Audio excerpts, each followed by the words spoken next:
here. Okay, I think we're okay now. God damn Okay. it, that's so annoying. But yeah, so my entire recording just froze on me, so I think I'm okay now. But hello, everyone. Okay. um, Hello. uh, me and Pad were just talking about that. We planned on doing this where it was going to be 8 a.m. for me and let's say 11 p.m. for you, was it? Yeah, it was about 11 p.m. And I completely forgot about it. I totally thought that it was still going to be a 2 p.m. Recording, and Uh-huh. and when I saw your message, because I woke up, I went to the gym, and as I got in my car to drive home, I quickly checked my phone just to see if I missed anything, and I looked and I was like, and because I was like, okay, go home, have a shower, record with Pad, great, and then I read your message going, hey, are we still doing it? I'm like, ah, fuck. I felt so bad. I was like, oh no. But Pad graciously forgave me for my fuck up, and we basically now. Well, as we're all saying, what time is it for you right now? It's currently 6:15 in the You morning. are fucking nuts. I thought it was gonna be like 8 a.m. and in my head I thought, well, that's okay. I get up at 8 a.m. That's manageable. I didn't realize you were gonna get up at 4 a.m. I got Yeah, 4 a.m. What because I wanted to be coherent enough because I'm not too much of a morning person, but what I have time? to What time did you get sleep? at like 9 or 10. Okay, So I got a decent amount of I sleep. don't feel too bad then, because Yeah, because I got 4 hours yesterday because I was like, well, if I only sleep 4 hours, I'd be still good. I could do it then. oh, I'm so sorry. It's all good. Oh I my just god. I worked on the little ghost piece Oh my during god. Yeah, you kind of know what? that I'm time, gonna bring that so up right now because I'm gonna. Are you okay? Me bringing up your speed paint? yeah, that's Thank cool. you. Because I've only just watched it because obviously I saw your piece, but Hmm. it's so cool. Also, right now, your I don't know what the terms are called, but you just got the basic sketch going down, and it definitely looks like a Hmm. pink penis right now. Yeah, yeah. But it's You're really not wrong. cool. It looks like a penis for a fair amount of time, I but mean, there's not much else to put with it, so fair. you gotta give it something exciting. Amazing. How long you been doing art for? Um, Technically, I think about 11, 12 years now. Damn, that's crazy. When did you find your style? Because you got, I feel like you've got your style now. I could be wrong, but I kind of ended up with it 3, 4 years ago. I was gonna try and pull up my little timeline thing because I don't even remember myself. mm, Let's see. Because I think it was probably about, if I look at I have a kind of piece that I put together where I add pieces from each year, mm-hmm. kind of marking kind of my progress through art in general. Ah, So with that one, I can kind of point out when my style kind of switched to what it is right now. oh wow. So I Okay. think that was about 3 or 4 years ago. Is it on your Instagram or anything like that? I'll check it It's after a year. on my DeviantArt, and I can actually just send you a link through Discord here once I find Yeah, it. yeah, I'll check it out while we're talking later on. I've still got your speed paint going on right now, so yeah, we'll keep it like a bit more entertaining than me just talking to an image, you know? Yep, that's why I do the art streaming and everything, because it gives something else going on while you're Mm, talking and everything.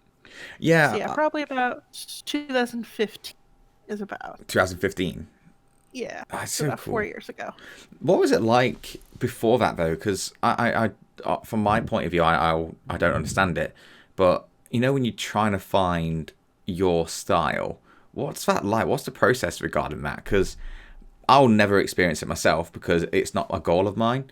But when you start to see people go, "This is what I do," what's it like building up to that? Is it frustrating? Is it kind of just you can't see not happy with it all, or what's it like? It's a bit frustrating because you see other people's styles and you like what they do, so you try and emulate it, or you try to go towards that. Even now, I have other people's styles, and I'm like, I really love how you do that. I wish I Mm, could go through and do that in my style. And then I try and do it, and I'm like, that doesn't look quite right, and it doesn't feel like me mm. anymore. So then I switch back, sort of thing. So at the Um, moment it gets away from you or what you do, yeah. it's. I'm still looking at your speed paint right now, and the amount of detail you put into the sky is unbelievable. By the way, my God, it's so I cool. really like that cloud brush I found. Yeah, but it's really pretty. I'm so like. I'm so pleased that people have joined in with my draw this in your. What is it? Draw this in your style. Yeah. DTYIS. Um, Yep.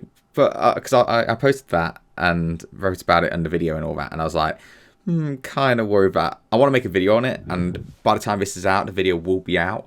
But Okay. um, the idea of me is going like, oh guys, I'm going to do this video and all that. I hope everyone joins in, and then like no one joined in, and I'm like, oh okay, all You should right. have known. You should have known better. I know, but honestly, like I always have this thing in my head where I'm like, I don't think anyone's like bothered. Not, I don't know how to describe it, but like, Mhm. I always just feel like, oh, people care, but it's like, it's a different thing where it's like, oh, people aren't going to be fussed about what I do, and people aren't going to be fussed about what I've been doing in my channel. I just have this idea that like it's not that it's a weird one where you just feel like whatever you post, it's not going to really catch on to people, and Mhm. maybe that's just a self-deprecating kind of thing, but yeah. It's kind of a thing that happens with all creators. I get that way when I post anything as well. So I'm just like, I'm gonna post it. A couple of people will see it, and I don't expect much of anything with Mm, most of my stuff anymore because I used to freak out and worry that I was about posting things, and now I'm just kind of like, if it gets attention, cool. If it doesn't, I did it for myself. Is what I'm trying to aim towards. yeah, So. I feel like for me, I've really gotten into the idea like just posting stuff that's what I find funny, and if it Mhm. catches on, it catches on, and if it doesn't, it doesn't. I'm sort of getting over that kind of thing where I Yeah. would I'd sort of base my value on other people's responses to whatever I say and whatever I do, and Mhm. like now I'm kind of in that mode where I'm kind of going, okay, I'm just going to do it because I enjoy doing it. Like there was a point where I'll be looking at how the podcast is going and stuff, and I was looking at like views and likes and comments and people checking it out and all that kind of stuff, and Mhm. I kind of was getting bummed out if some didn't hit the right numbers and the amount of likes or comments and stuff like that. But Yeah. now I'm kind of just going, oh, what am I gaining out of it? I'm gaining a really cool conversation with really nice, interesting people. So Mhm.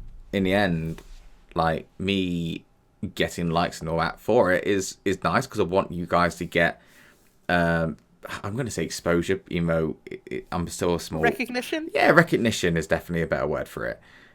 But like, I just feel like I'm in my head. I'm like, okay, now I'm okay, just completely talking. Whatever the result is, because I'm having fun doing it, and Mhm. I'm really starting to embrace the silly side of things when it comes to the streams and when it comes to my tweets and just embracing the nonsense of the world because Mhm. it can be so serious and it's like nah, just chill. Just have fun. Yeah. Yeah. No.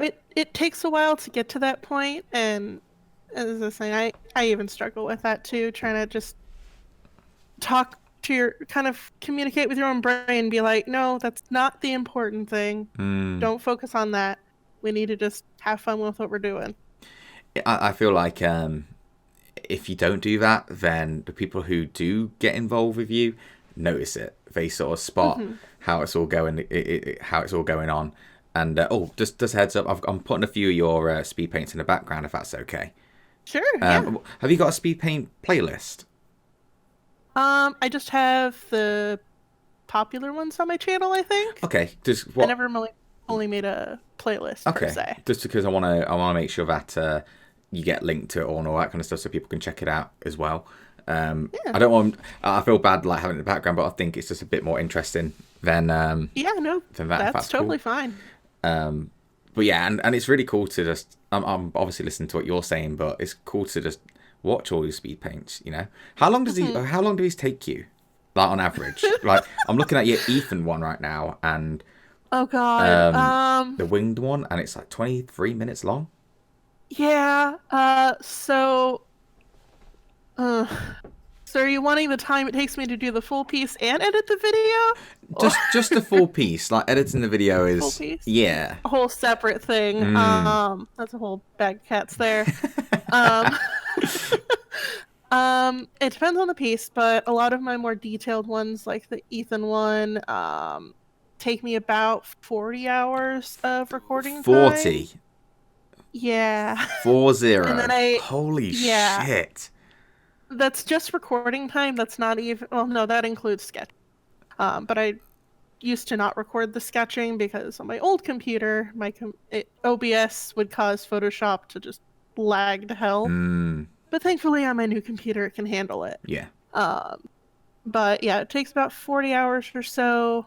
And then when I edit down the speed paints, I go through and I actually, anytime that I pause for too long, or if I sit there redrawing a line like 15 times or something Mm-hmm. like that, I cut that out to shorten it. And then the Whoa. footage you see in the actual speed paint averages out to every minute is about an hour of edited footage. Fucking hell. So That's insane. That's so yeah. crazy. But it looks great. Like, the results speak for themselves. But this is why, like, when you do so much fan art for me and our community and stuff, and I see other people doing fan art for me and other people, Mhm. I always just think, fucking Christ, you're spending so much time on me, on someone, and Mhm. I always just like, I think that's why I'm such a fanboy, a cheerleader for artists and stuff, because the amount of time and dedication it takes to get something done, and the frustration that you must go through when, you know, like you Yeah. said, the lines aren't going right, or the coloring's not right, or you do something and you just go, oh shit, that just doesn't work, or something crashes. It's Mhm. And then you don't get the recognition you deserve. I'm always like, God damn, people need to see your work. People need to see it, and that's why whenever I can, I'll repost or retweet or do something just to, you know, get them out there more. I don't know how else to explain, Mhm. but like, Just to share it around, that sort of thing, spread it around, that sort of stuff. yeah, it's the only thing I can really do. I'm good It's at. it's your way of showing support, and as us artists are doing artwork, or even just anyone doing anything creative, fan songs, fanfics, writing, anything like that, it's kind of our way of showing support to you guys. Yeah, it's really nice, and obviously when you have content creators out there, and including myself, and even and the way bigger people will Mhm. always kind of go into that. There's a jealousy mentality what kicks on sometimes, where Yeah. people get recognized, or they keep getting recognized because it's just how it is, and then people Mhm. hate on that artist, or hate on the person recognizing them, not the person, and not them, if that makes sense. Like, Mhm. so they're kind of going, oh well, why have you not noticed mine? It's like, well, they're free to like who the fuck they like. It doesn't matter. Mhm. And then I feel And bad. there's Go on, please. okay. And see, there is also the aspect of just the amount of time that people do have. Because if you've got people that they get a lot of traction in their feed, that sort of thing, Mm, where they get lots of people posting things, you can only go through so much. You only have enough time to absolutely. dedicate to that. Yeah, totally. And then different people that, for example, people that do art for a living and take commissions all the time for that will generally have a higher art output than, for example, myself, who works a 40-hour-a-week job as well, where I can do maybe a piece a week. Damn, That. So dude. it's just saturating the market versus what you have time available for. Yeah, and again, it's just the time, like you said, to dedicate it. Because when you Hmm. look at it, you don't just. Well, that's why I wanted to ask you about the time. Because you look at this Ethan piece, and it's like, yeah, that's 40 hours work, but that's not just 40 hours work flat. That is 40 hours work spread out we got between you,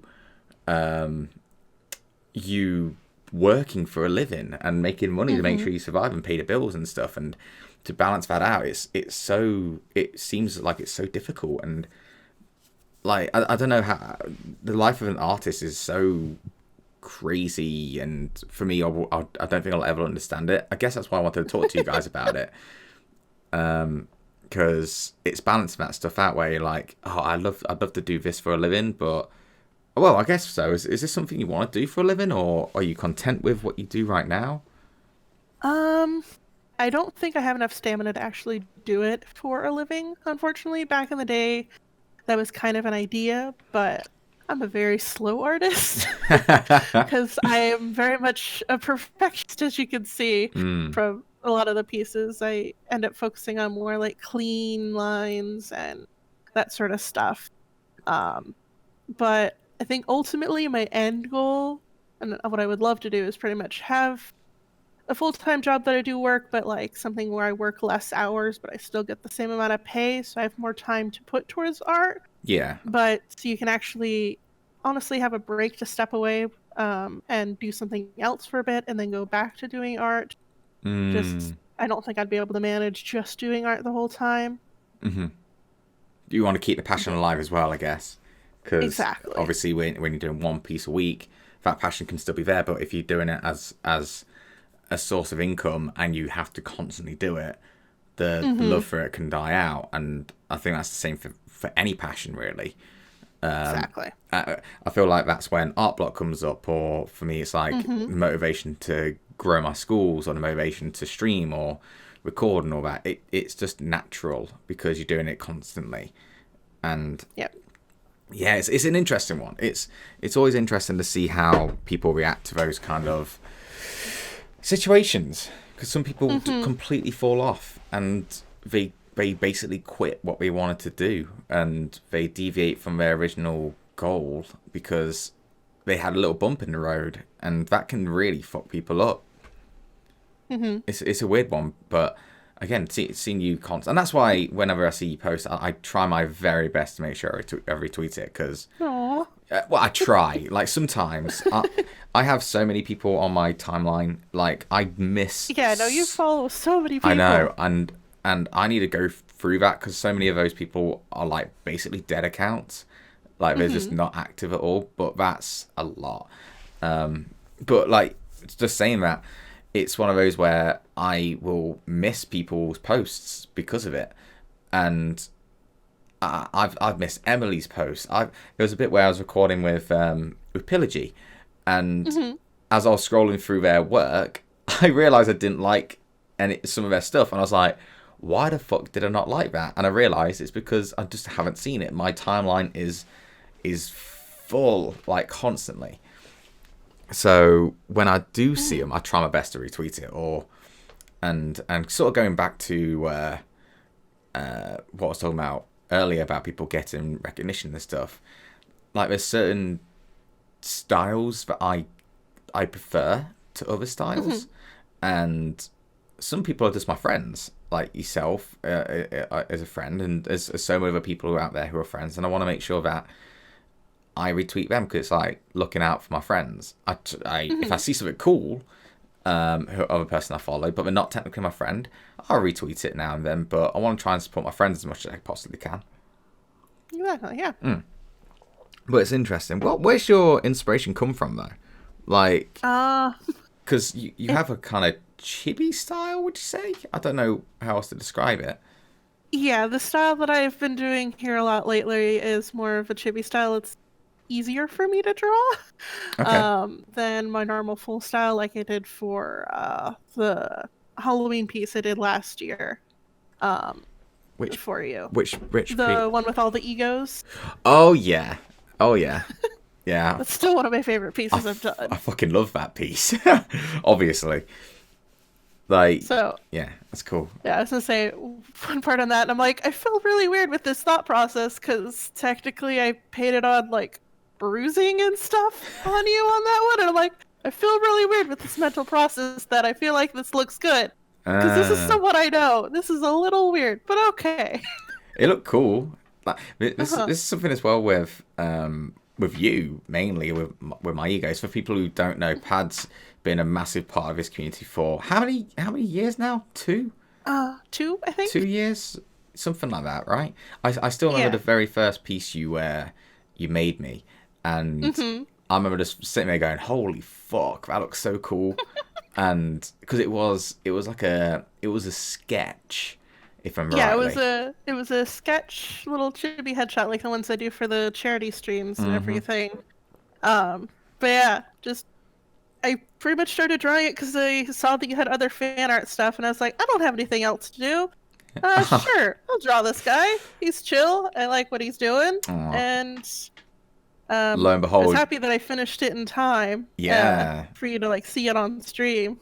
So hell yeah, and then you do something for me like every other week or some shit. Sometimes I'm like, Pad, stop, stop it. It's too much. It's too nice. But honestly, go on. Honestly, with kind of the community and everything, it makes it easy for me to experiment, which is why I end up posting so much stuff, because I used to only do like full illustrations like you see in my speed paints, and those take forever to do. Yeah. But I've gotten kind of comfortable over, especially this past year, just kind of experimenting. And so it's kind of just been from hanging out in the community and being like, well, I want to doodle something. It doesn't have to be the most amazing, extravagant thing, and everyone will still enjoy it. So sure. That makes sense. I'm glad I can be the source of that inspiration, I guess. Like, it's very humbling to know that in a weird way, like I'm helping you experiment. OBS is just fucking froze. You bitch. Wait, hang on. Oh, you cock. And again, this might be recorded. I don't know, but why is OBS? Okay, well, I think we're good. I think we're good. That's going to be recorded. That's so great. It'd be fine. God damn it! What a bloody piece of shit. The amount of times, like, people when it comes, and I'm sure you have this, like, where you're about to start streaming and just everything goes wrong, and it's like, oh, everything's just fucked now. That's great, and then you fix it, but then you have to have that same kind of energy. You know, you get all pumped up, like, yeah, I'm gonna stream and get in a good mindset, and then everything crashes. But then you have to pick yourself back up from the frustration.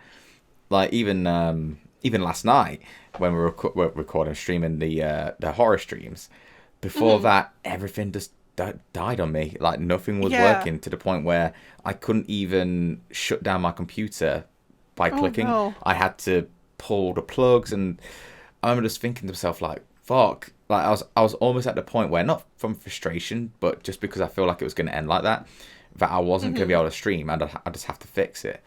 But when it did come up, it worked out. And I actually have to sort of, the energy what I got, and the mood what I brought back was actually down to the community and people in chat, like, you know, spamming late and stuff, because it's, you guys understand, like, you get it. If I'm late, I'm late. If something's going wrong, you're not going to be like, for fuck's sake, and you're not going to get frustrated. Nope, we're just like, oh, here we go again. This is expected now, is it? A bit. Oh, for God damn it. But not in a bad way. No, I get it.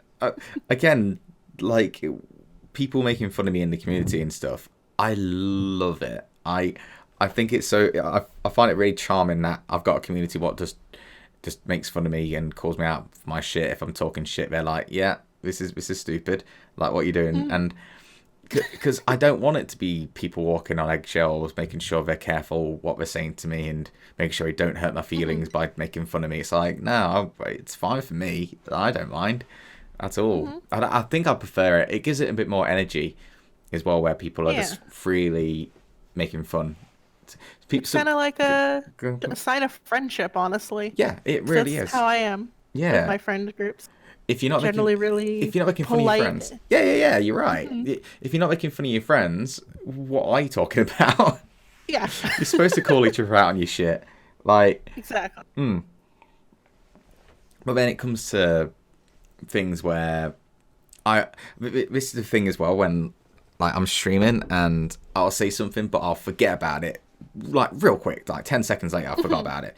But then some people in the chat pick up on it and then they make a thing about it, like the horse thing and like me being a horse and stuff. In my head I'm like, wait, where did that come from? And I'm trying to figure it out but I never can. So Yep. it's funny to watch when people cling on to stuff.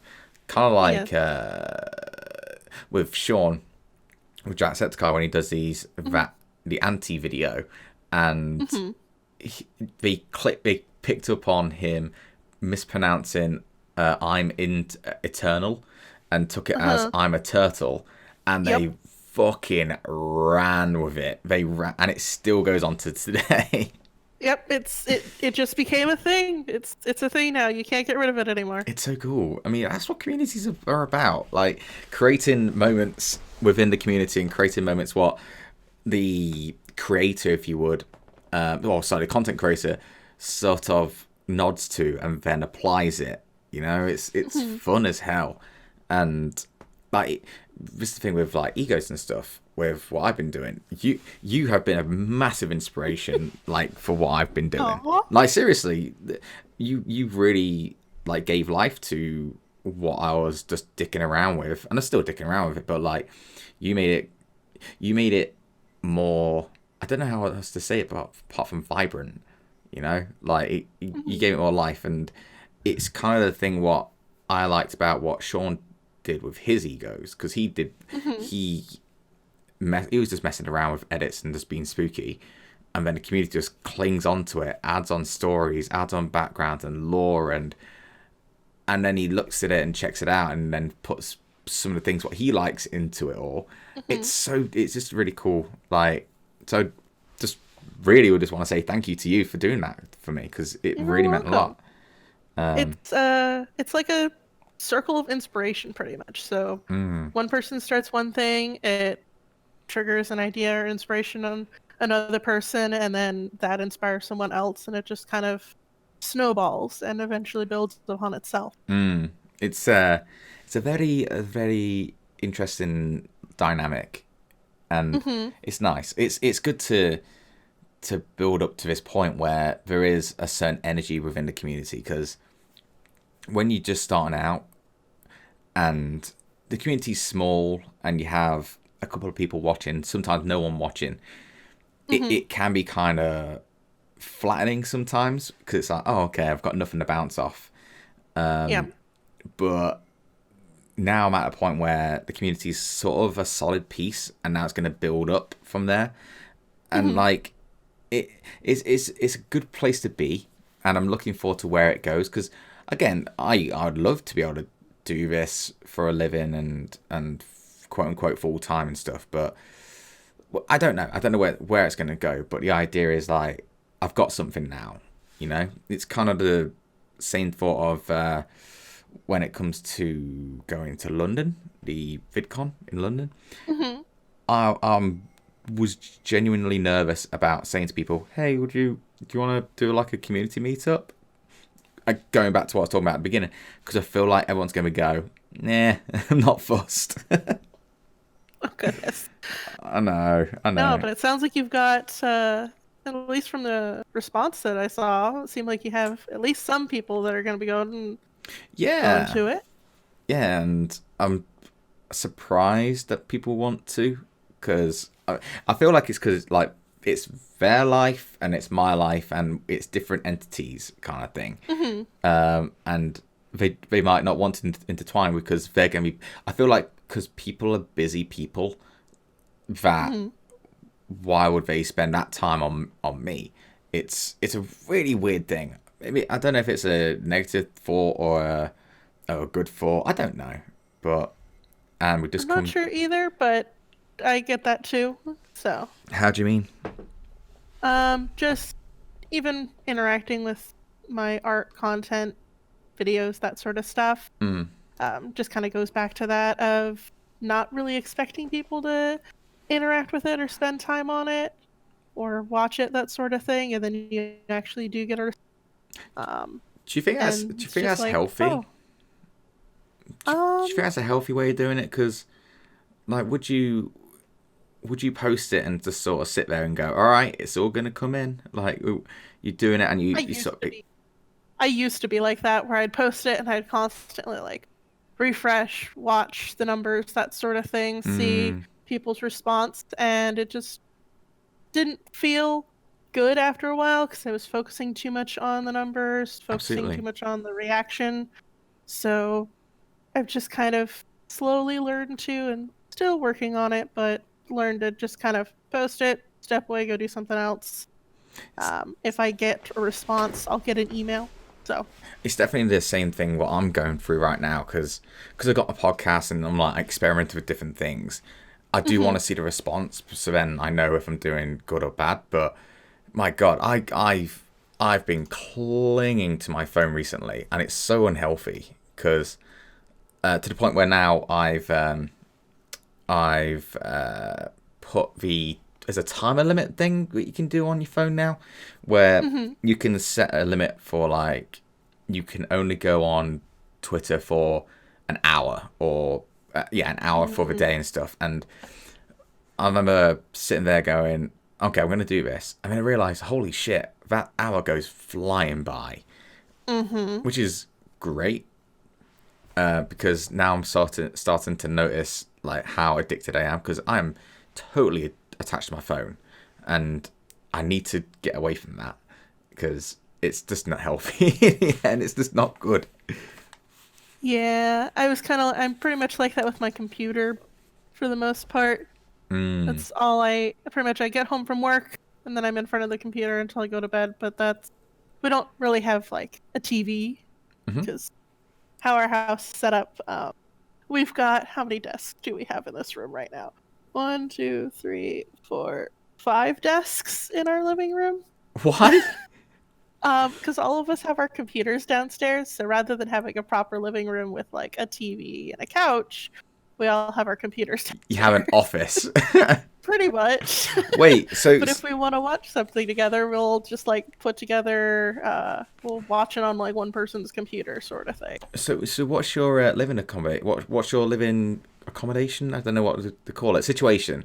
Like, I don't know what you do. Um, so we just bought a house a little bit ago and moved in about a month ago. Hmm. Um, and so you've got me, and then I've got four other roommates, two of which I've lived with for we've known each other for about 10 years, lived together for about 9 or so. Okay. The other one, and then one of the other roommates is the now fiance of one of my. So we've got myself, Menagerie. She actually was the first person to do Art of Curacao way back when he Okay. first did that. And then we've got our other roommate, Lace, who is now engaged to her boyfriend, who helped us buy the house.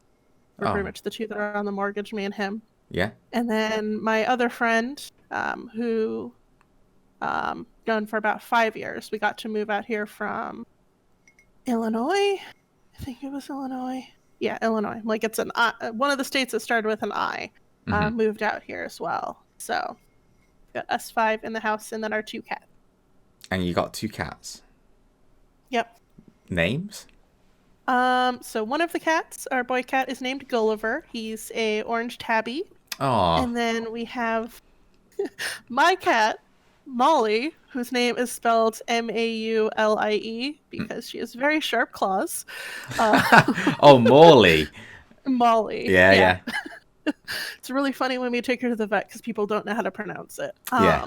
But she's a mix of a sort. I think she's a mix between a Maine Coon and a Silver Tabby because she's got like the big paws of a Maine Coon, but she's got the long fur and kind of markings of a Silver Tabby. That's so interesting. So, By the way, I'm scrolling for you Twitter, your Instagram, and the moment mhm. you mentioned Morley, they came up on screen. So it's quite nice actually. Quite good timing.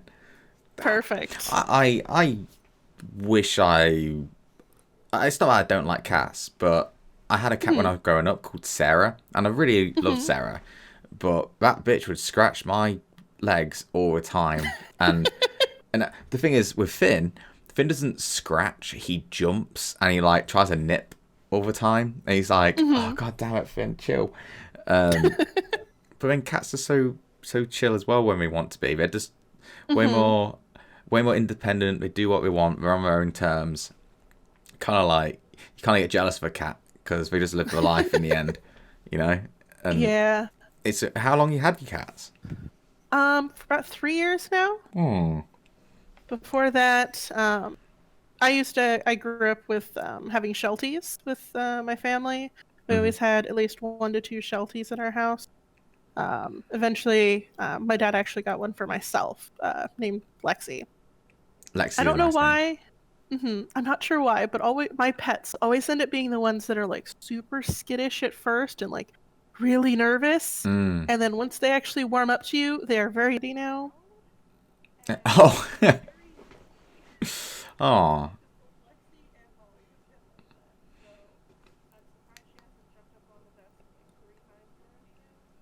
Because she will come up to my desk and like, she's not good at being a cat almost because she can't jump well. Oh. So try to jump up on my desk, but like Just fall. miss and end up with just her paws on the lip of my desk looking up at me and like meow at me. Oh. And then I'll eventually get her to come up, and then she'll like sit right in front of me, in front of my keyboard, so I can't do anything. And then gets grumpy when I try and knock her off the desk. So cute. Finn's just a bastard. Like we'll be chilling on the sofa, and to be fair to him, he does like separate and just chill on his own. Like right now, he knows the basic way of me doing this now. Like I sit on the computer, he sits down, he lies down, he goes sleep like he's sleeping right now. But sometimes he's just so affectionate where he'll just jump on me, and he'll like basically headbutt me to death until I start petting him. So he'll just go doof and just try and get under my arms as much as he can, and I'll have coffee in my hand, and he just doesn't care. He'll spill the coffee. He's like, no, pet me, and I'm like, oh god damn it, Finn.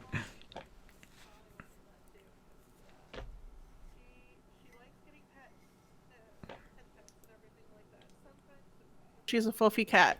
You've got that temptation of, oh, she's laying on her back and big fluffy tummy, I want to pet that. And sometimes she'll be okay with it, and then other time she makes use of her namesake and claws at your hand. Finn will like try and nip your my hands when I'm trying to like pick him up and stuff, but yeah, it's a weird one. I really hope, by the way, this is being recorded in your voice because it keeps freezing and I'm getting so worried about it. Hopefully everything works. It might have to be like a massive edit exercise for me, and hopefully it does work, because if it doesn't work, I'm going to be very annoyed. Oh, I don't want it to go it wrong. does work. What's the thing? I'm always worried that when recording the podcast or anything like that, something's going to go wrong, because it's such a long format. And you might be talking about really maybe important subjects or interesting subjects, whatever, and then you have to repeat it. It doesn't have the same vibe. Yeah, exactly. Yeah, because it's not as natural as it was. Yeah, and like for me, I always think back to when I was recording bloody Resident Evil 7, where I played the first hour. Oh no! I recorded it. It was really fun. Had some great moments. I got jump scared. Did all that good shit. And when I went to edit it, I didn't record the gameplay audio. Oh. And I had to redo it all. So re-record, replay everything. So those jump scares, I had to sort of just go, oh no. It felt really like cringy, and it got good views and likes and that, but in the back of my head I was like, oh, that's not real though. I didn't really react. I know what's coming up. And that was actually one of those weird ones where it was so, the game itself was so oversaturated. Like everyone was playing it, everyone was recording and streaming that game, to the point where people's views for those videos just went. There was there was no views really, and for me, I just thought to myself like I could stop right now, but I want to. If I'm honest, I was like, I want to do this for me as an exercise to make sure I can prove to myself that I can actually commit to an entire series, because I'll play a series and then just be like halfway and go, nah, I'm alright. I don't want to play anymore. And I still do it in streams where I'm just playing the game. I'm kind of going not really feeling it. I don't think I'm going to continue this one, and then I'll move on to something else. And I know I don't know if that's a good thing or a bad thing. I'm not too sure. It kind of depends on your take. I end up doing that with like series that I'm watching. Like I have so many like anime or TV series that like I've watched most of it. I just kind of didn't feel like dealing with either if it's like a really heavy drama series or something like that. It's just like, I don't have the energy to deal with that right now. So then I just kind of don't go back to it because get busy with other things or get into different shows. And I'm like, oh yeah, I never finished that. But then if you want to finish it, it's like, oh, I have to go back and rewatch everything. Nah. I feel I have this with some other programs what I'm watching right now. One is Twin Peaks. I'm watching Twin Peaks, and I think we're near the end, I think, of it all, and I really like it, but my God, because it's so random and all over the place, I'll sometimes just disengage with the episode, and I'll end up just, I don't know, going on my phone or falling asleep a lot of times, and then I wake up and I'm like, oh, I missed an episode. Do I really want to go back? And then it's like a bit of an effort to catch up with whatever's going on. And even though it's a really cool series, sometimes my brain's just like, nah, to switch off for a bit. I don't have the energy for it. Yeah, it's weird. I did the same thing with a lot of animes, but I've just got back into watching a few of them, and I've just caught up with One Piece again because I've been reading the manga, so I haven't been watching the anime, and I should be because the anime is really cool too. But yeah, I just fell off that bandwagon for a tiny bit. But I'm back. I'm fully back now actually with it because yeah, I fucking love it. It's so good. What's the animes what you watch? What do you watch then on your computer, not on the TV? It depends. I've got a couple series that I'm watching that are like airing right now. Anime series. I'll be honest, I am a sucker for isekai series, which are the ones where they get transported to another world, that sort of stuff, or reincarnated. I'm a sucker for those. Can you give me an example, like Sword Art Online kind of stuff?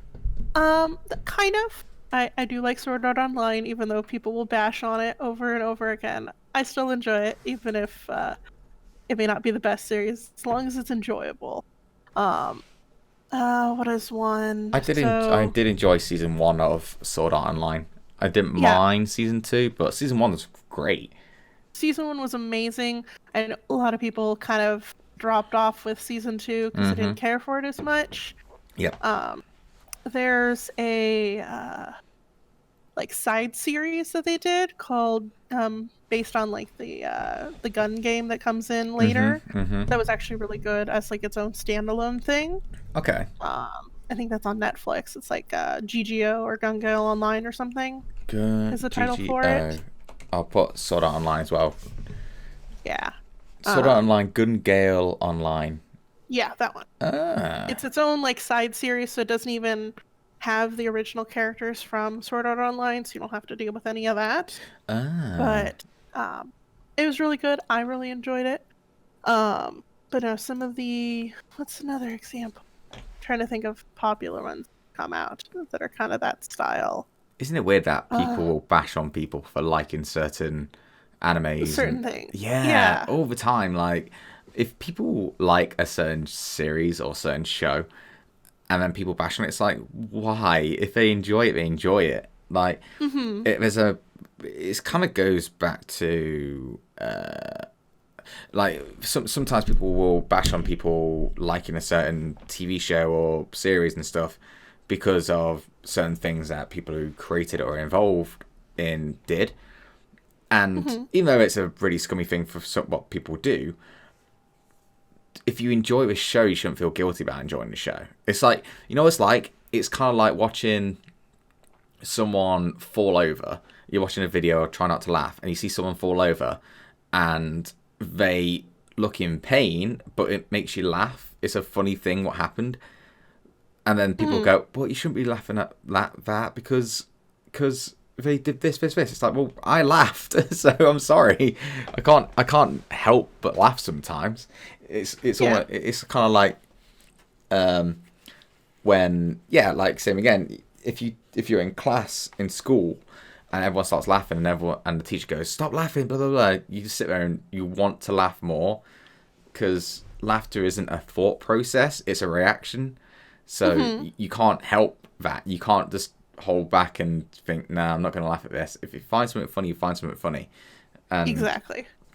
And feel like people feel guilty for that. And it's like, why are you feeling guilty? If you enjoyed a show, if you enjoyed an anime, if you enjoyed something, just enjoy it. Like, there's no need to get political about it. Just enjoy the fucking thing, you know? Exactly. Same thing what happened with Hazbin Hotel, where there's... I still haven't looked into it, but... Yeah, I haven't dug into any of that too much. I just don't want to get into it, but like... Yeah. Because there's so much political charge about it, if you would. I'm not going to say political, but, you know. Yeah, no. I've seen stuff. People boycott it because of whatever it is. And it's like, yeah, but I didn't know that before I watched it. So I'm not going to feel guilty for liking it all because of that. Because if I'd had no context of the creators and stuff and I just saw the show for what it is, I enjoyed the hell out of the show. It's like a lot of people will like Michael Jackson music and then people bash on it because of what he did. It's like, yeah, I get that, but you've got to look at the art form, not the creator. Exactly. It's a separate entity on its own. Absolutely. And sometimes it's a very weird and controversial thing, but for me it's like I want to see a product, I'll watch it, enjoy it, but because I don't want to go into a product. Let's say you heard all the whatever happened with the creator of Hazbin Hotel or whoever it was, I don't even know, and then you watch Hazbin Hotel, you're going to have like a bit of a shift in perspective because of it. Whereas if you can just separate everything and just look at it for what it is, it's so good, and it inspired a lot of artists I know to start drawing and sketching that. It sparked inspiration for people, which is great.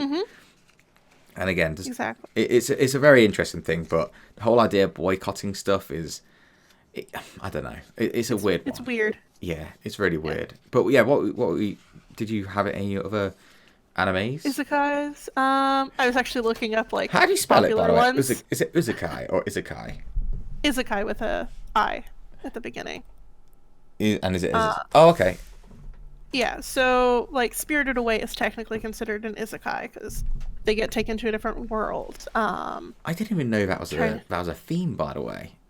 Yeah, I didn't know. It didn't used to be super popular, but like after Sword Art Online kind of happened, it kind of spiked, and like 90% of what I read is that right now because it's enjoyable and it's funny, and I like seeing the different takes that authors or creators do with it. Like, for example, one of them, rather than getting like magical powers or becoming super strong when they got to the new world, they just have access to an online food market. Oh, okay. So they use that to cook food in the new worlds, and in that one, the food that they make gives like everyone like buffs, so like buffs their strength, like makes it so they don't take as much damage, that sort of thing. And it tastes better than what's normally in the world, sort of thing. So it's just seeing how they go through with that and everything. Yeah, it doesn't have to be like in your face, oh, you got this. It's like, no, this is a little tiny thing, but it makes a big difference. I kind of like, that's one thing I did like about Sword Art Online, that everyone could play their own roles, because it was just a a JRPG in the end. And I really like that. Like you just said, the idea of you can unlock this but get good at cooking, so then your cooking skills can help other things and buff people. Like, I like that kind of stuff. I'm just trying to think now, like, so an isekai is one where it's the anime starts and it's one reality, and then they get transported into another reality.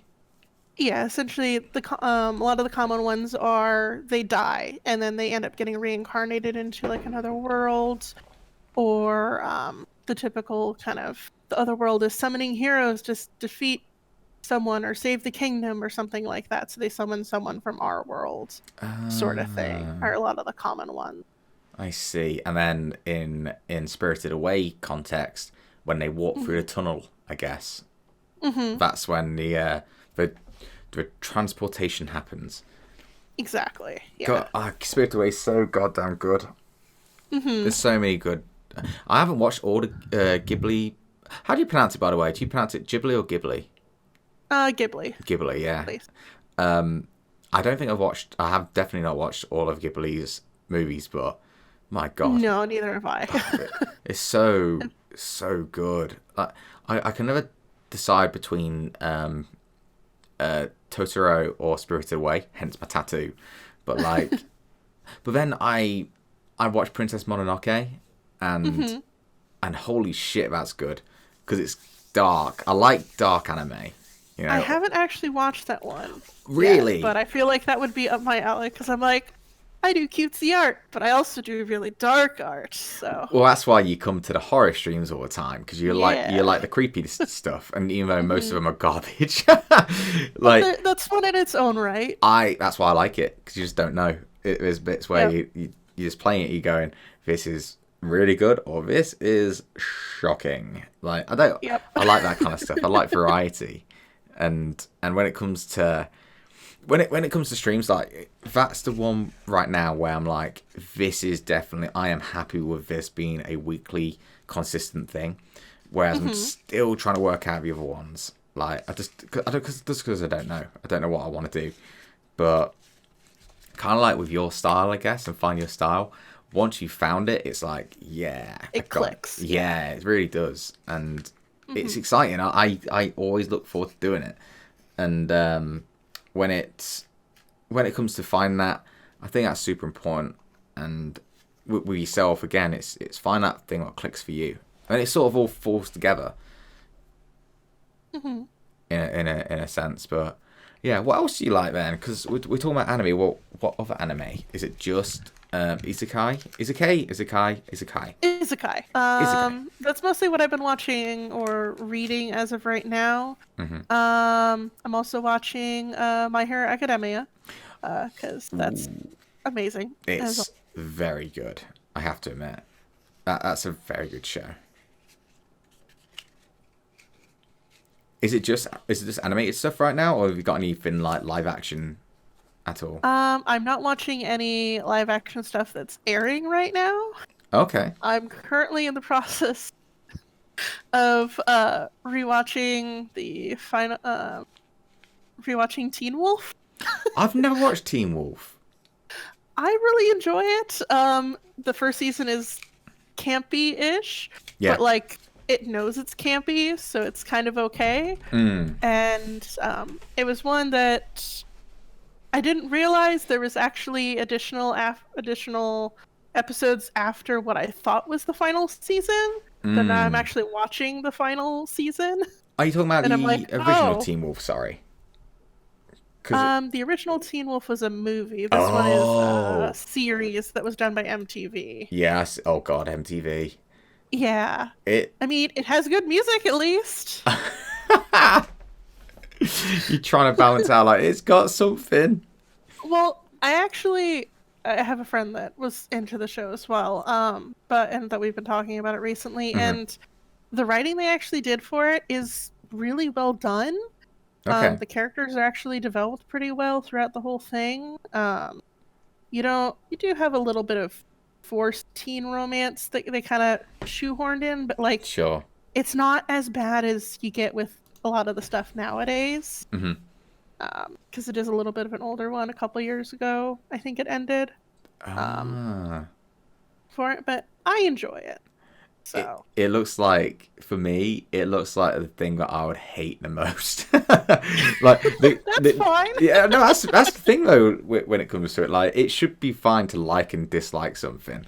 Exactly. Well, it's not me going, fuck's sake, Pad, what are you doing that for? Like, no, it's whatever you like, you know. The only time you can make fun is if it's your partner. That's when you can make fun. Because Emily has this weird thing where she'll wake up before me. But I say we, but it's mainly Em. Probably gone through the entire series of Friends since it come on Netflix. I'm gonna say about 10 times. Oh goodness. And she'll just watch it in the back. She'll have it in the background, but like, I just go downstairs and I'm like, God damn, watching this again. It's like, oh my God, what are we doing? But then I haven't listened to it for a while, but I'll listen to a podcast called a 10-minute podcast, and I will just put that, because it's 10 minutes long. I'll just put them on and just play it and put it on repeat. Put it on random, and I'll listen to them over and over again. So I'm a bit of a hypocrite for it, but like, in my head I'm just thinking, yeah, but there's new shows. It's like things we can check out. Why don't you just try this one out and stuff instead of it? She cycles through Friends, 2.5 Men, How I Met Your Mother, what's that? Big Bang Theory, and there's another program called Gavin and Stacey, and the Royal Family, like loads of different things, but it's a cycle. Like, we hardly ever watch anything new, especially when it comes to series. So we just loop, and we're looping through now Breaking Bad, which is Breaking Bad is definitely the best show I've ever watched. It used to be Game of Thrones. Not one that I've watched. Wasn't really up my alley at the time or anything. It's definitely it is really good, and Walter White. I forgot who plays him. Oh my God, what's his name? I can't remember now. Oh no, I don't remember his name, but I know, like, at one convention he wore like a mask of himself. Yes. That's so cool. That's so awesome. Like, that's one way you can go around being like, oh yeah, I'm totally this person. Absolutely. Except you actually are. Yeah. He's just so good, and like, watching it, I forgot how good it was, and I've only just watched season 1, episode 3 or 4, and there's just a certain bit where the connection they make in it, and the emotion what's put involved with it, and how it builds up and escalates and then climaxes to the peak of that episode, if you would. Like, it's so fucking good, and I didn't think I was going to get into it when I watched it. It was one of those where I'm going to check this out. Watch that one episode. That's pretty good. Watch second episode. This is getting really good, and then you're on it. Get hooked. Yeah. And I think I've watched that all the way through only once, but because I sort of caught up and then carried on from that point. But I've introduced so many people to it. Like, literally sat down with them and watched it with them from episode 1. Just be like, all right, sit down. Now you're gonna get addicted. See you later.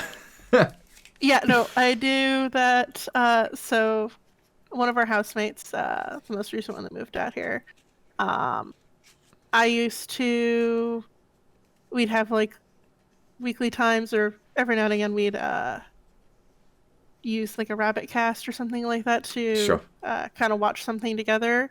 And I showed him so many different anime series that I'm like, here, have like 3-4 episodes. And then I don't really want to rewatch the whole thing, but I just want to show you this and see your reaction. Okay, now go watch it on your own. Yeah. And he still hasn't.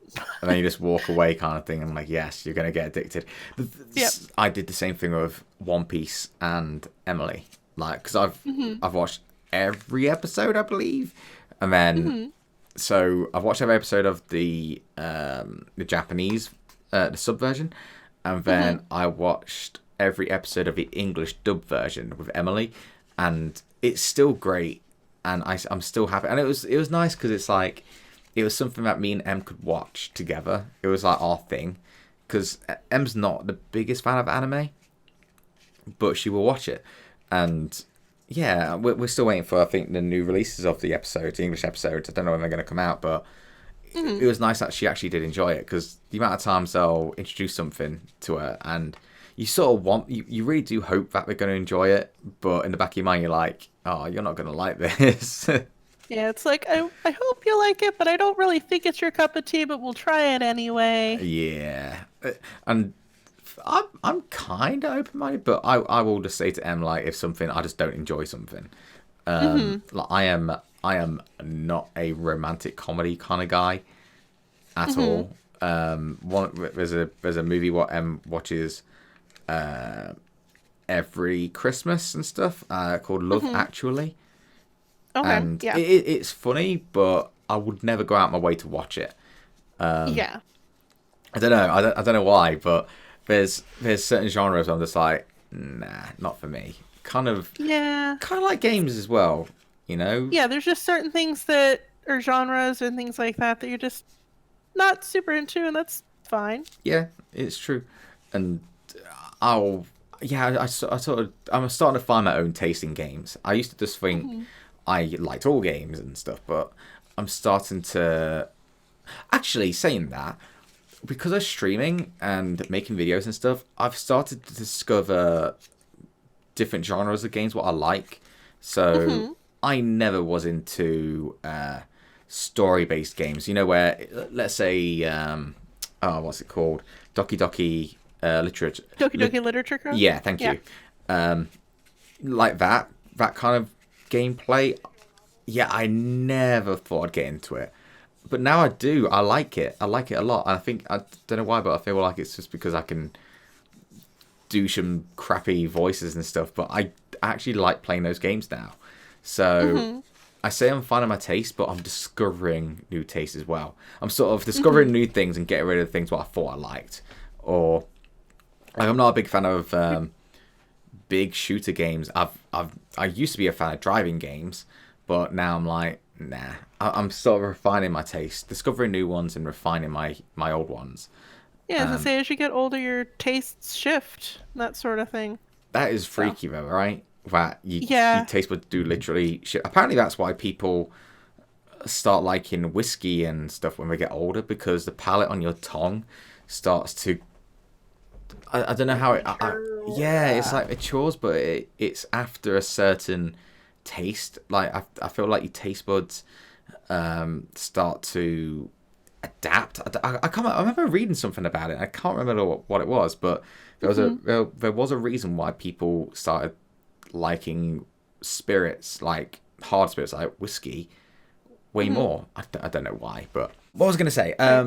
Oh yeah, I was gonna ask you, what do you do for work again? I remember you telling me once, but I do technical support, technically. Technical support, technically. As I say, it's not the like hardware technical support. It's more of the software, like application. My team is technically called application support. Oh, it's creative. So, I mean, originally we went by the title of the first software that we were supporting. And then we started supporting multiple softwares, like multiple programs and systems. So they just changed it to application support. But now, now we actually have a mobile app software that we support. Because before it was just like internal. So it's internal company software that we do, because I work for a... won't give specific names or anything, no, of course not. I work for a childcare company, essentially. So the software that the centers use to like enroll students and run billing, that sort of thing, was the main software we were supporting, because the company originally, their original software before the one we support was still DOS based. Wow. Yeah. Holy shit. So they were switching from doing that to something closer to like the present, like 2010-ish. It's not up to date as like stuff now, but it is definitely much more recent than what they used to be on. Damn. So I was originally hired on to kind of support that transition of bringing everyone over to that new system. Whoa. And then they started terminating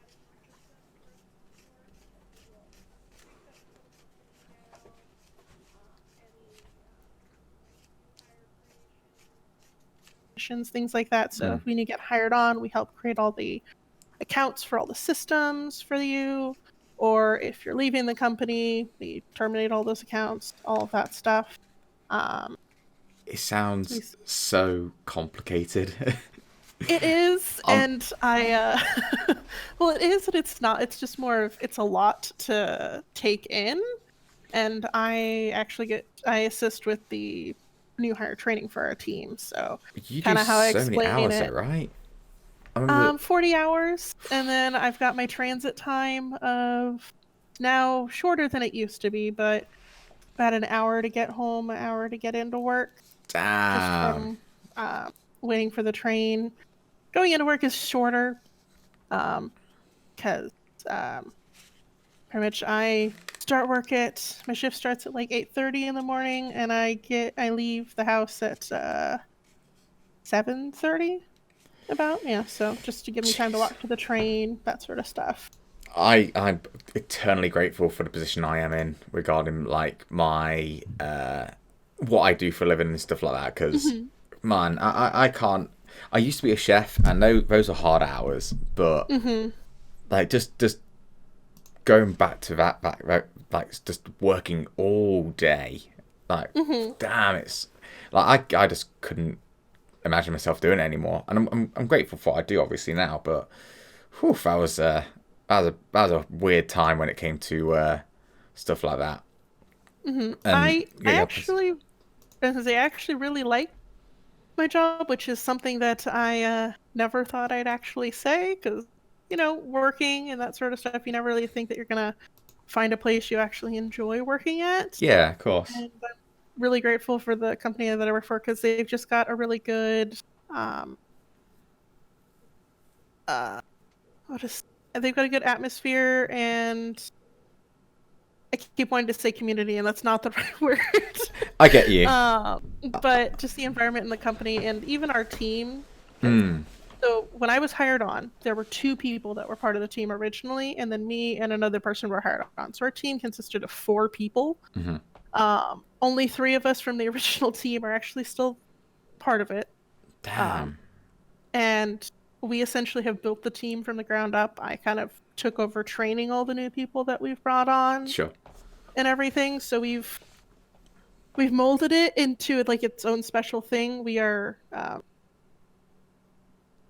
kind of the funnest team in the company right now. Did you say the funnest team? The funnest. Oh no.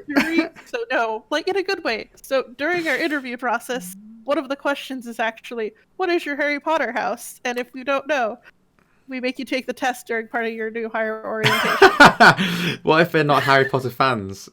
They still get to find out what house they're in. Oh no! So they're forced to get involved somehow. That's amazing. Yep, we actually have like a culture ambassador as part of our team. We do like potlucks and things like that. That does sound good. Yeah, we're just a super friendly bunch, and yeah, we actually have a new supervisor that we're in the middle of training, and I was training last week, kind of showing them what all we do, and it's always really fun seeing people's reactions of just like, this is such a great team. This is so weird. Nice. I'm not used to this. This is the thing, though, isn't it? Like, I guess when I was saying, like, I don't want to be working all those hours and stuff, but when you're in an environment like yourself, and an environment you created in a sense, it's going to be way nicer, because I know so many people who are online and in real life as well, where they're just not happy with what they're doing for work. That's where I used to be. So currently I live out in Oregon. I can at least give that vagueness. Before I used to live in Arizona. Yeah. God, so glad we left there. there's so much green and prettiness out here versus just desert and dirt from Arizona. But back in Arizona, the last job I had out there before we moved, I was miserable because I worked for an insurance agency. Oh, nice. And we were the frontline people. So when you got in an accident or had a house claim, we were the first people that you called.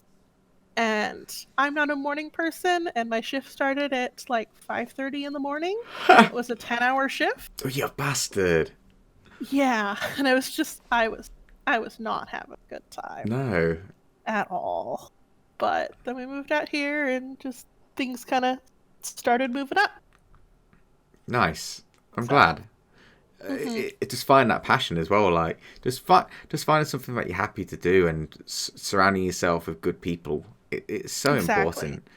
I feel like with people who are streamers and are YouTubers and whatever you want to say, like just giving yourself some kind of support structure is really important. Like have a community. Yeah, have a community what's there to back you up if you're not feeling good, or have someone to contact if you're struggling with certain things. And a lot of times, especially if it's like a fresh starter, if you would, or a beginner, like it can be really lonely because you sort of you're just in front of a camera talking to it and nothing else is happening, and the feeling of being isolated can definitely happen to so many people. And it's happened to me where I'll end up not speaking to anyone in real life apart from Emily, but not speaking to anyone else in real life and just streaming. It's like it's good to have online friends and stuff, and then it's that human interaction as well what's needed, in my opinion at least, because when you're able to talk to someone freely in real life, it's kind of refreshing.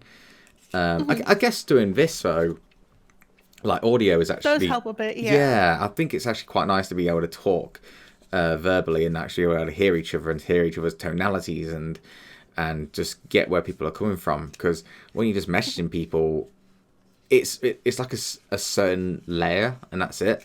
It's not deep as deep as it could be. Whereas at least if you're talking like this, it's nice. And instead of, I need to get in the habit. Yeah, and I need to get in the habit of when I want to contact a friend, I'll call them up instead of texting them, because it's just it's so much more convenient just to text people instead of picking up that phone and actually speaking. I don't know. I feel like if you want to have a good conversation, you should really try and call. You know, if they're able to. Yeah, I was gonna say, I generally am the type that I'll send a text first and be like, "Hey, are you free to talk?" Blah blah blah. Like to talk on the phone because I know people have different hours, that sort of thing. So some people like you get up at 4 a.m. just to have a conversation. You crazy person. I wanted to make sure it worked, and I'm like, well, I don't work tomorrow, so whatever. Damn. And heck, I'll just go to sleep earlier and actually get a good amount of sleep. Well, I was going to say, what are you going to do after this? Are you just going to get on with your day, or are you going to have a nap? Like, what's your plan after this recording? So Sundays are normally my prepare for the weekdays, so do laundry, that sort of stuff. I'll probably play more Pokemon now that I have my child now. Someone was kind enough to trade me a Mimikyu because I was trying to find one in the game and hunt one, and it was just taking forever. So now that I have my child, I can continue on with my game. How are you finding Pokemon? Like, because I was tempted to get it. I'm enjoying it. I know people were bashing on the visuals, saying that it wasn't worth removing all the Pokemon, that sort of thing, that weren't included, and I'm enjoying it. I enjoy the visuals and some of the little stuff. I enjoy the camping aspect just because I can play with the Pokemon. I am sad that they removed I liked the fact that you could pet them in some of the more recent ones. I'm sad that they removed that. But you can't pet them? Not in this one, but you can play with them with different toys and you can talk with them, sort of thing. What was petting like in the old ones though? Because it was Yeah, it was in the 3DS one, so you had like the stylus that came with it. Okay. So you would actually put the stylus like on them, and it would put like a little hand on the screen, like you're petting them, Oh, sort of thing. why would we get So, rid of that? because the Switch doesn't have a stylus to go with it, so sort of thing. I mean, you could do it with the Joy-Cons, but I think they decided to remove it possibly to implement the different toys or something.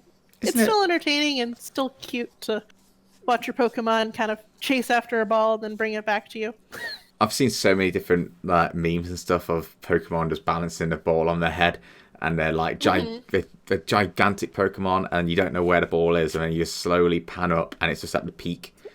Yeah.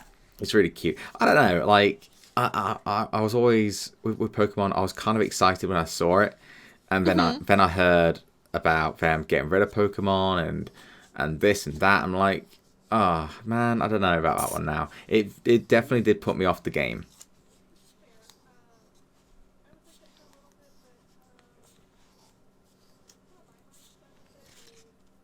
They're doing all this stuff for this game. The next game, they'll probably work on getting some of the ones that they didn't get in this one added in. And once they do get enough of them updated, eventually they'll all be updated enough so that they can be in one whole game on their own, sort of thing. I feel like It's kind of how I could see it going. yeah. But I feel like it's one of those situations where, for me at least, where I'd much rather a game get delayed, like for a year, and then the work is put in, then they had a timing issue, like we need to release it on this date to get it done. That is one thing, because they release a game like every year. Although yes, I enjoy playing the games. It does leave it so they have to cut certain things. That's crazy to me. It's that overfeeding mentality where it's like, oh, it's never enough just to have one. Like I think I said this, maybe when I was talking to Pad, maybe, I don't know, but I feel like there's so many games out now that I feel so spoiled from it. I'm like, I'm always full, where I don't want to be playing any other game because there's too much I'm playing right now. Like I've still not touched Death Stranding for like ages, and oh goodness. I know I need to play it more. I do. I finished watching Jack's playthrough a little bit ago, and I'm just like, I love that game. I would not play it myself. There's a lot of games that what I play as a game and what I enjoy as a game doesn't always overlap like in the same avenue. I will watch way more games than I will actually play myself. I get you. Because I don't have the dexterity or the patience to go through and play certain games, but I like watching other people play it because I like watching people play games because it's kind of like sitting there watching your friend play it for the most part, sort of thing. Yeah, I get that. You sort of experiencing the game. Is it vicariously? Is that the word? Yeah. Oh, good. I've never used that word in a sentence before. I feel very proud of myself right now. You got it. Yes. But this is the thing. Like, I try and make sure I watch all of Sean's content as much as possible. But when it comes to Death Stranding, I'm like, I really want to watch you play it. Play it yourself first and experience it that way.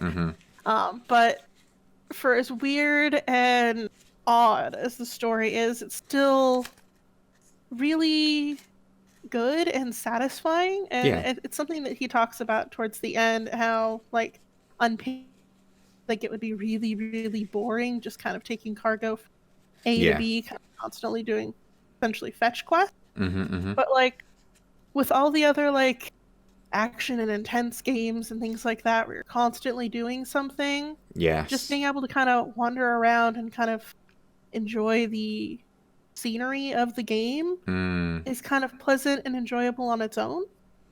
I feel kind like of the thing I liked about Breath of the Wild. I was literally about to say it. Yeah, that's why when I think I posted yesterday that the 5 games what gives you that, like, this is the kind of game that I'm into, whatever it is. And like I've got Resident Evil, which is an action game. I've got Silent Hill, which is a creepy game, and it's like you're getting constantly fed information. And then you got Breath of the Wild, where you're just like, hey, here's an open area, just go explore. Like, and you have nice little soft music in the background and just beautiful. I might be playing that fucking game again. You know, I need to play it again.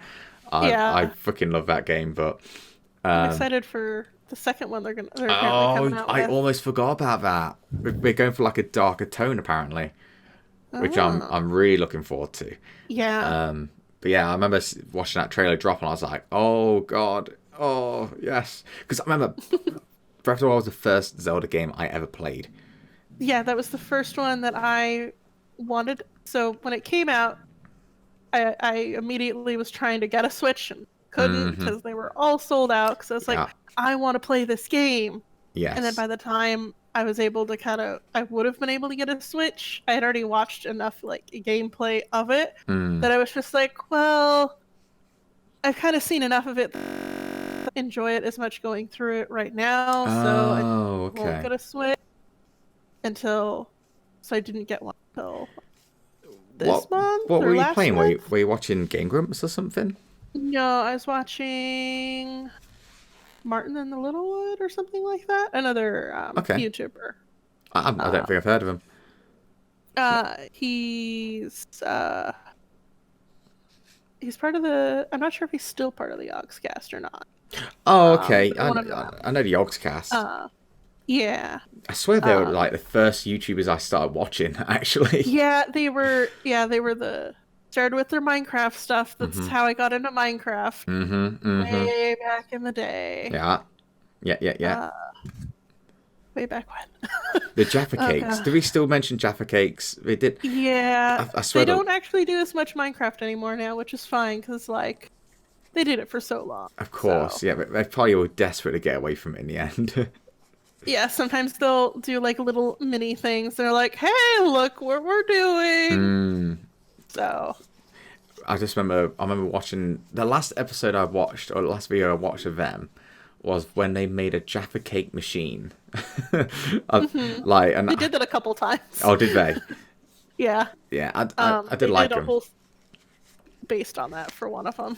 That's insane. I might check them out again because I don't even think I'm subscribed to the Yogscast on my. No, definitely I'm not. So that's how long it's been since I've watched them. But I don't watch their stuff regularly anymore. It's more of I'll check in every now and again. Yeah. To see if there's anything interesting. Just like I know you said you try to watch a lot of Jack's stuff and everything. Yeah.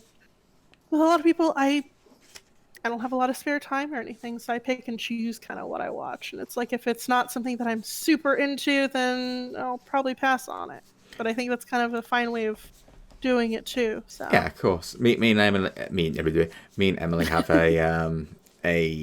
we kind of, so Emily goes to work, I pick her up, I come back, I cook, and what happens is we click onto YouTube and we'll go through like the subscription stuff and go, okay, let's catch up with Sean stuff, Critical stuff, Markiplier stuff sometimes, and so we're constantly keeping up to date with everything like that, which is nice. And then I've got my own stuff, like I am balls deep into D&D right now.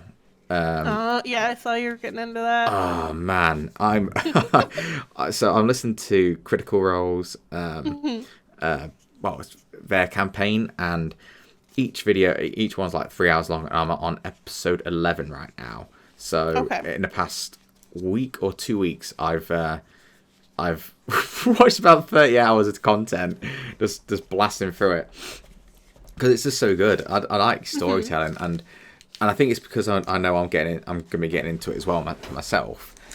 It makes me get more excited to get into it. Like I'm constantly like, I just want to keep going. I want to make my own characters. I want to explore.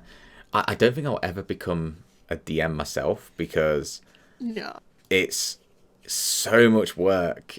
It's a lot of improv and everything.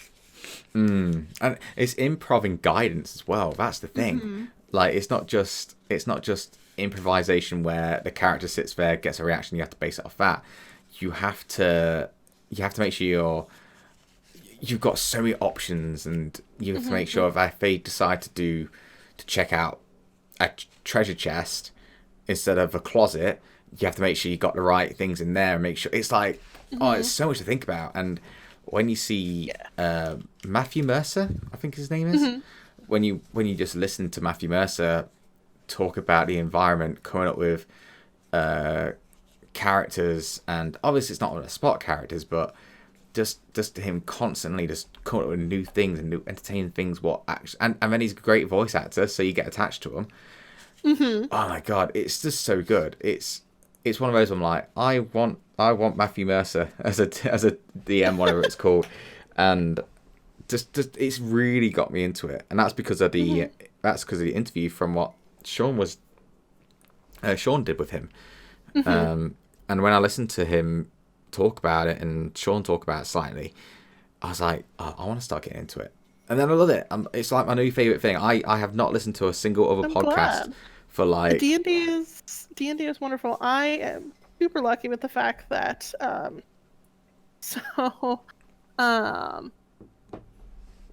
I've done one session of D&D before. We never finished a campaign or anything, but the people I did it with are the people I live with. So we have a live-in DM who does really good. So when we play like Cards Against Humanity and everything, we will literally play cards just to make him say it. Oh. We give him the weird stuff to say because he says stuff. He's able to do it in like really entertaining ways. Okay. So he's our DM. So we've got a table in our living room right now that is stacked, like almost to my height, with various board games and things like that. Can you take a picture of that and show me so then I can post it on the podcast? Sure. Sure. Cool. But yeah, start with. Thankfully, I've got phones that can reach. Nice. But you said you got a table full of them.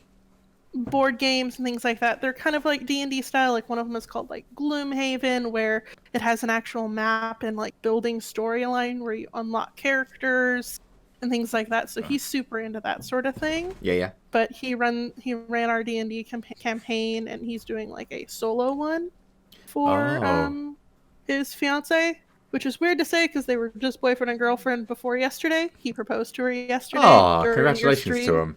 Oh, really? Well, I stepped away for a bit. Yeah. Oh, that's amazing. So he'd been waiting to propose to her for a while because the way he was going to do it is he got a pair of dice that said, "Will you marry me?" on it. Oh, that's so cute. Stuck it in one of her dice bags. But like all the games that he kept trying to suggest that would use dice, she's like, "Nah, I don't feel like it today."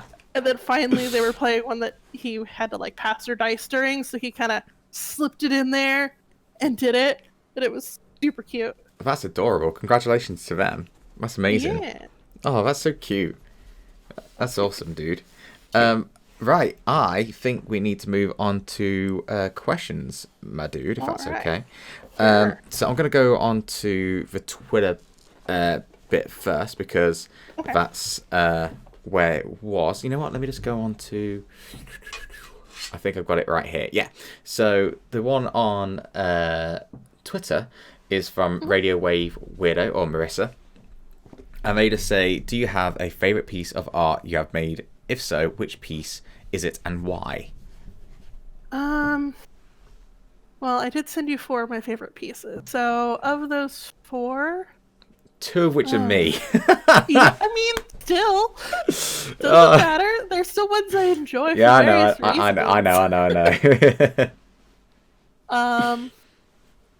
I think probably the one I did of I call him a water dogga because originally they were supposed to be a snake person that I turned into a fish. Just with creating, so I was like, the tail looks bare. Let's just add a fin. Okay, that's work.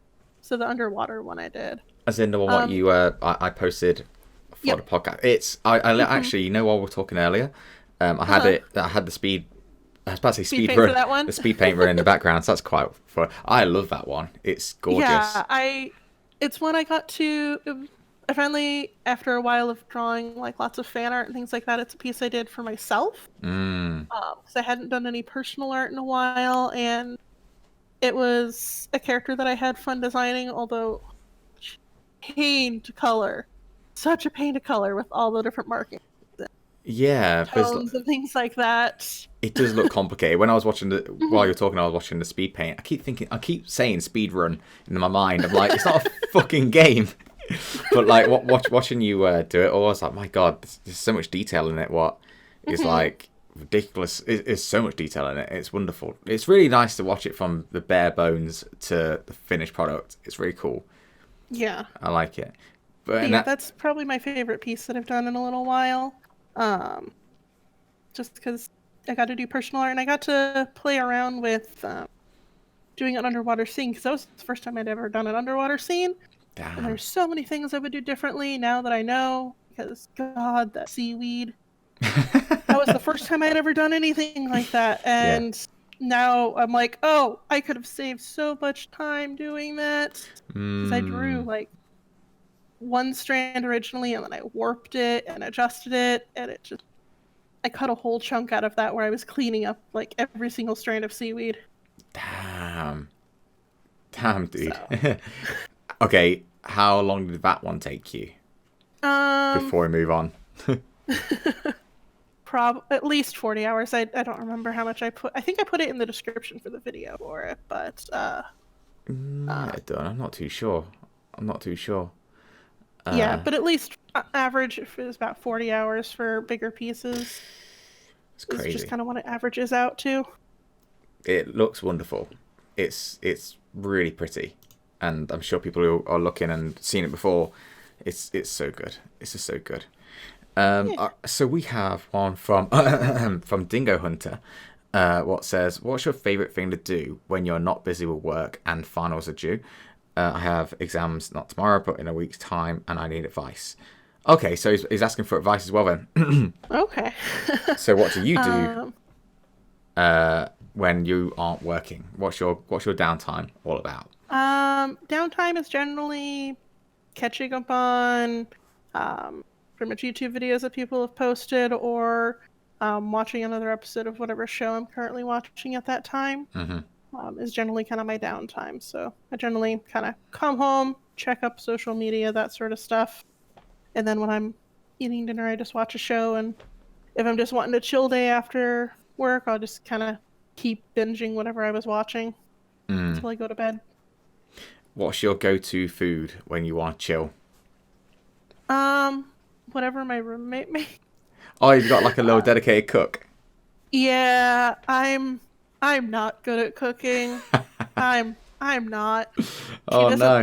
She doesn't let me or our other roommate cook. So we've got 3 females and 2 guys living in the house. So Yeah. only one of the girls cooks. Oh God. So I can somehow mess up cooking something even while following a recipe. Yeah. Like one time I tried to make mac and cheese and it turned into soup. Somehow. So I was like, I swear I put in the right amount of everything, and why is it like this? I still ate it. I just added salt. Just Were you crying while you were eating it? It was just kind of like, this is so disappointing. And their other roommate ended up catching the stove on fire while boiling water. Oh God. It wasn't like super bad fire, but like it started a little, but we got it put out. Jesus. So only one of our roommates does most of the cooking because she doesn't trust us in the kitchen. For your own safety. Yeah. That's so funny. I'm lucky that I know how to handle the kitchen, I guess. I'm grateful. You know what I actually really like? Yeah, I made stew yesterday, lamb stew, and I made it all from scratch and didn't use granules and stuff. Anyway, but the reason why I liked doing it so much was that I liked the idea that Em came home and it was ready, and then it was like really, really good. I like that feeling. It's such a quote unquote housewife kind of thing, I guess, because I am definitely the housewife in the relationship. You're the house husband. I'm the house husband. Oh. Yes. Yep. Oh, yeah, I'm the house fiance. That's what I am. Yep. But like, it's really satisfying when you can do all that and they like it in the end. You feel like you're providing for them. You know, it's a nice thing to do. Okay, Piggy the Warrior says, ideal. There's no such thing. Is there such a thing as Tesco where you're from? Or is it such a... Tesco is a supermarket, basically. We've got various supermarkets. So Winco is one out here. And we've also got Costco, Sam's Club, that sort of stuff, where it's like... I'm not sure if they have those out there for you guys. Kind of like... Costco, yeah. Costco, yeah. That's where we do most of our shopping. So asking, what's your favorite meal deal? So if you went to, if you're hungry and stuff, what would be your go-to thing? Are you?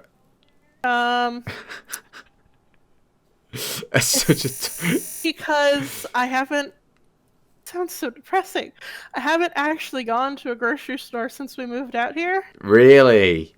Because my roommate take care of all the shopping and stuff because I'm disabled, so I can't go out and do it. So pretty much the walk from our house to the transit station that I have to go to work is pretty much the extent of how much I can walk. I didn't know you were disabled, Pad. What are you? What is it? If you don't mind me asking, I don't know. It's all good. I injured my knee about 6-7 years ago. I don't remember how long ago. But from injuring that, it made it so it was hard for me to walk for a while. And then when I was healing, the way I had to sleep messed with my back too. So now I walk with a cane. That's badass, though. Yeah, it's a foldable cane. Oh, that's even more badass. Yeah. So when it's time to kick to that, you go, and you just bring it out. That's so cool. Yeah, I didn't know. Yeah, I'm very limited in how much I can kind of walk and whatnot. Like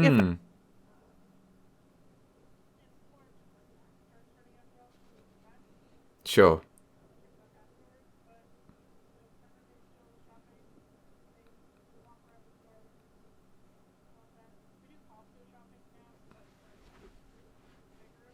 Sure.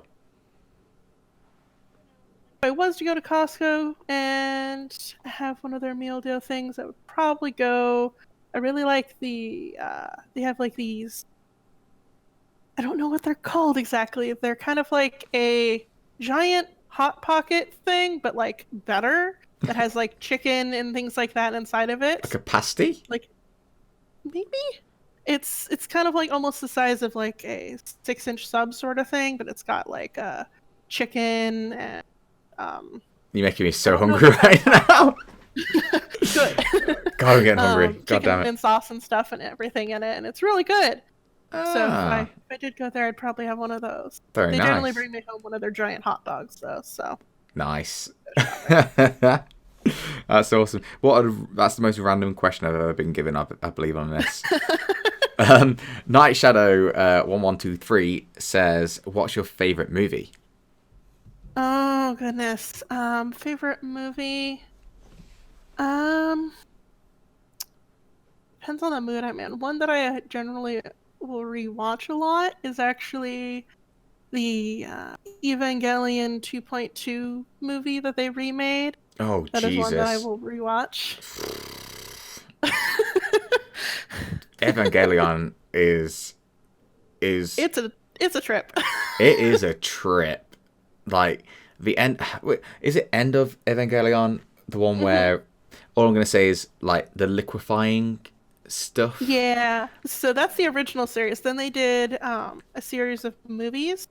Retelling all of that and a little more concise and with better animation and everything. Yeah. That's what I actually rewatched. So the second one ends with the same kind of ending that the end of Evangelion movie ends with. So it's kind of the second half and ending in that one. So it's a lot of the action-y and more in-depth story stuff. It's crazy. It's one of those animes where you're watching it, and I think I said this with Pat. Sorry, Pat. I said this with you.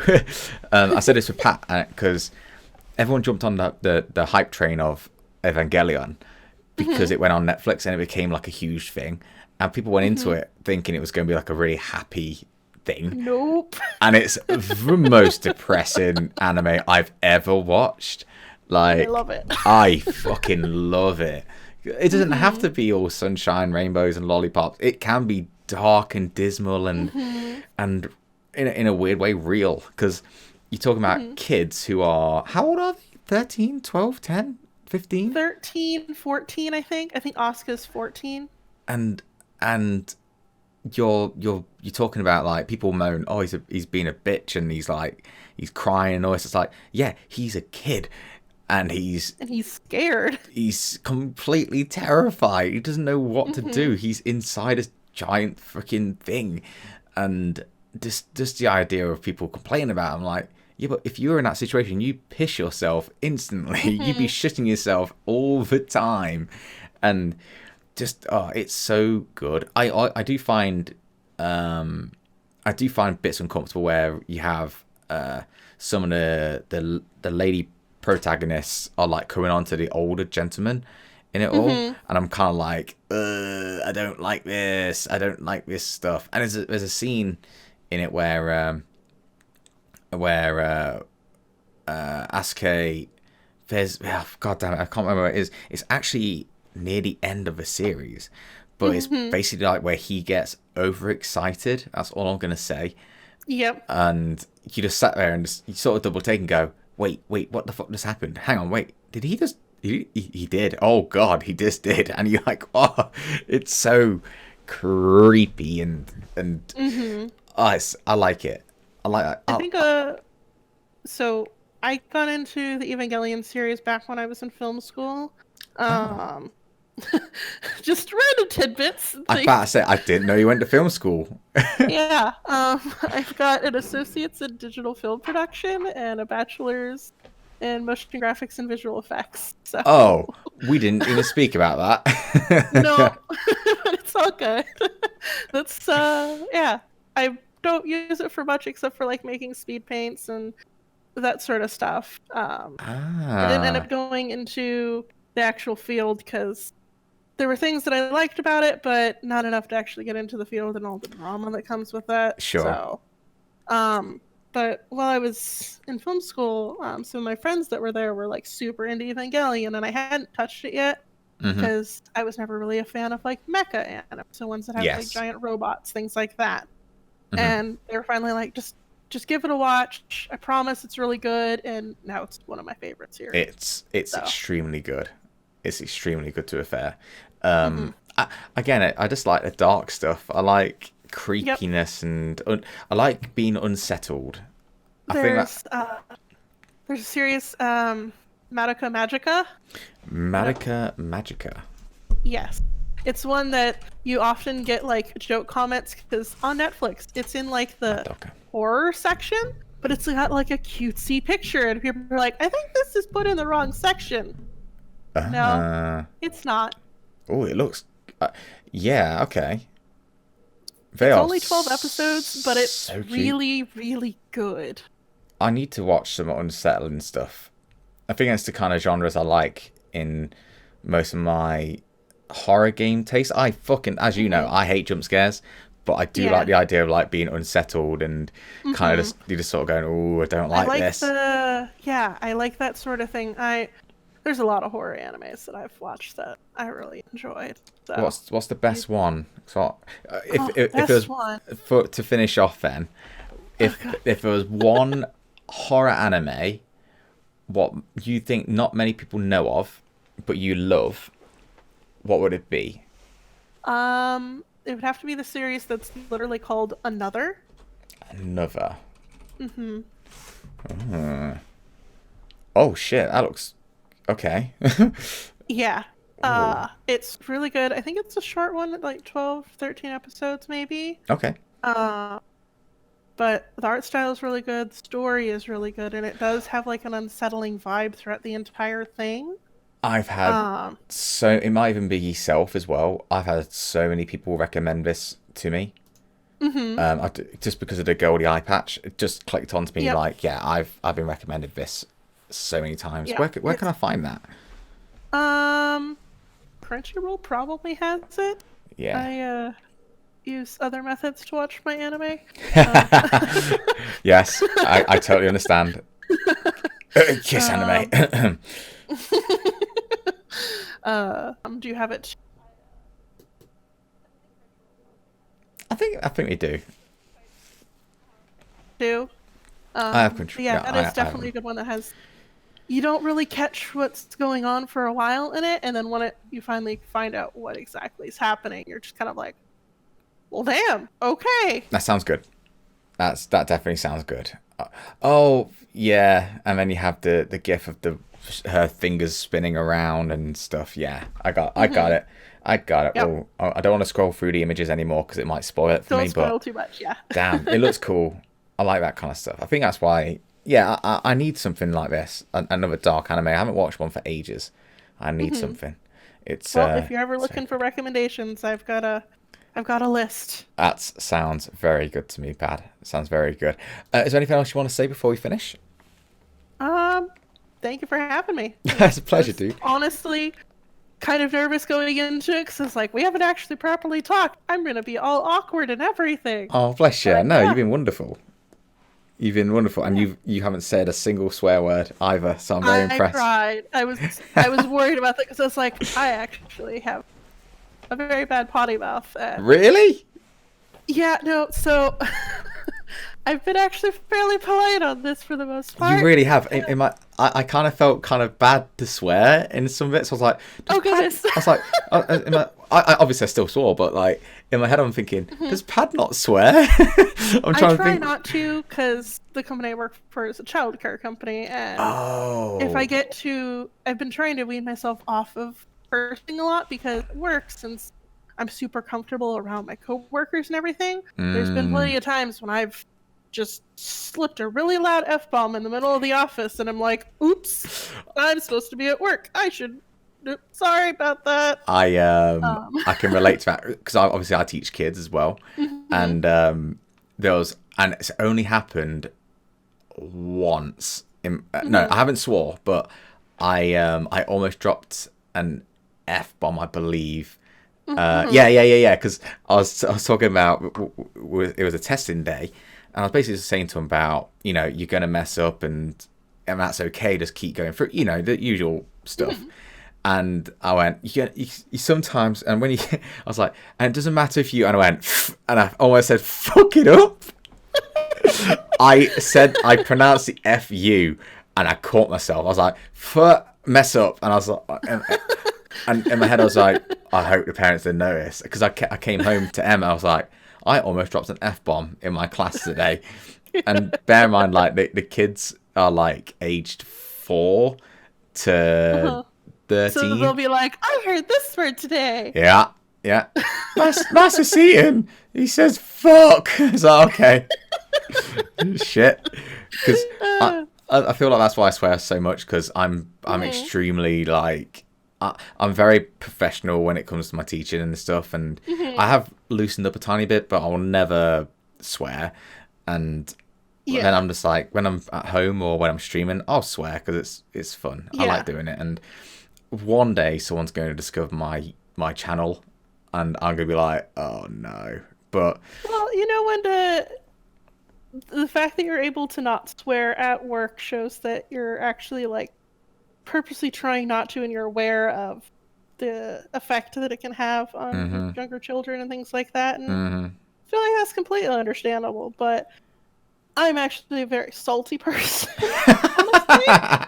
And it's really funny, like, if I'm in a call, like, because I'll have some artists that I'll, like, hang out in their call where they're in stream, that sort of thing. Yeah. And, like, the first time that I hopped into one of my friends' chats during that, I had another friend.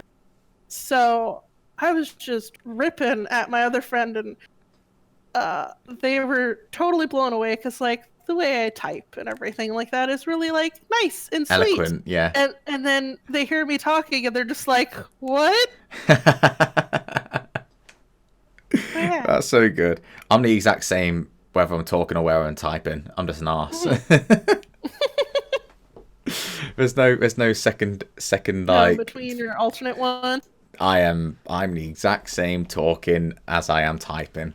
And for those who ever come down to and see me at the London thing, I am going to be the exact same way. I'm not going to be different. I'm just going to be me.